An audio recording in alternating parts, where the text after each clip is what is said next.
Now moving on to the next concept of AS7, ये है combining. Combining पे भी एग्जाम में क्वेश्चन पूछा जा सकता है, again understanding it with the help of an example. अब यहां पे क्या है, दो क्लाइंट्स है, एक है दिशा एक है नौरा, और दोनों आपके सर को बहुत पसंद करती है जो है तेजस। अब वो दोनों आती है तेजस के पास, तेजस को बोलती है हमारे लिए एक असेट कंस्ट्रक्ट कर दे जो है से फॉर एग्जांपल नौरा और दिशा के घर के बीच का ब्रिज।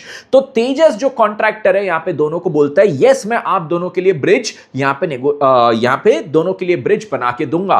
मेक श्योर यहां पे क्या है, तेजस का नौरा एंड दिशा के साथ दो अलग अलग कॉन्ट्रैक्ट है। So legally there are two separate contracts with two separate people, but AS7 कहता है कि अगर आपने दोनों के साथ ये कॉन्ट्रैक्ट करते वक्त negotiation as a single package किया था, मतलब मैंने दोनों को कंबाइंड बोला था कि ये ब्रिज बनाने का कॉस्ट 50 करोड़ आएगा, are you okay with it? तो negotiation as a single package. अगली चीज, ये ब्रिज जो बनाऊंगा इन ए कंटिन्यूअस सीक्वेंस में इसको परफॉर्म करूंगा एंड मैं एज अ कॉन्ट्रैक्टर इस पे ओवरऑल प्रॉफिट मार्जिन निकाल रहा हूं। तो ये लोग कहते हैं कि इसको अकाउंटिंग के लिए, रेवेन्यू रिकॉग्निशन के लिए दो अलग अलग कॉन्ट्रैक्ट ना मानते हुए केवल एक कॉन्ट्रैक्ट मानना। कब? जब तीन कंडीशन आपकी पूरी होती है। पहले आपने इसको नेगोशिएट किया एज अ सिंगल पैकेज, इसको आप कंटिन्यूअस सीक्वेंस में परफॉर्म कर रहे हो और इस पे ओवरऑल प्रॉफिट मार्जिन कैलकुलेट कर रहे हो। यह है कॉन्सेप्ट ऑफ कंबाइन।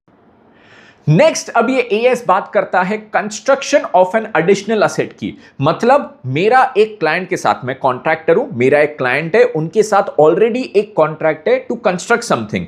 उसके साथ साथ अब एक नया कॉन्ट्रैक्ट हुआ जिसमें मैं उनको एक एडिशनल असेट बना के दे रहा हूं। मुद्दा यह है कि ये जो एडिशनल असेट से मुझे रेवेन्यू होगा, वो रेवेन्यू को क्या ओरिजिनल कॉन्ट्रैक्ट के रेवेन्यू के साथ क्लब करके रिकॉग्नाइज करना या अलग से रिकॉग्नाइज करना। इसके लिए ये AS बोलता है कि अगर आपने जो एडिशनल असेट बनाने का कॉन्ट्रैक्ट किया है वो एडिशनल असेट डिजाइन, टेक्नोलॉजी या फंक्शन में ओरिजिनल असेट से बहुत अलग है, तो फिर उसका रेवेन्यू अलग से रिकॉग्नाइज करो। या फिर अगर आपने एडिशनल असेट का जो नेगोशिएशन किया, नेगोशिएशन के दौरान ओरिजिनल कॉन्ट्रैक्ट को आपने मद्देनजर नहीं रखा था, मतलब काफी बार ऐसा होता है भैया अपन ने एक कॉन्ट्रैक्ट किया दूसरे को सस्ते में कर दे, तो ये ओरिजिनल कॉन्ट्रैक्ट को मद्देनजर रखा है। बट अगर आपने एडिशनल असेट का negotiation without regard to the original asset किया है तो फिर इसका रेवेन्यू अलग से रिकॉग्नाइज होगा। तो ये दो कंडीशन है जब एडिशनल असेट का रेवेन्यू हमने अलग से रिकॉग्नाइज करना है। मेक श्योर आप इसको दिमाग में रखें, एग्जाम में क्वेश्चन बन सकता है।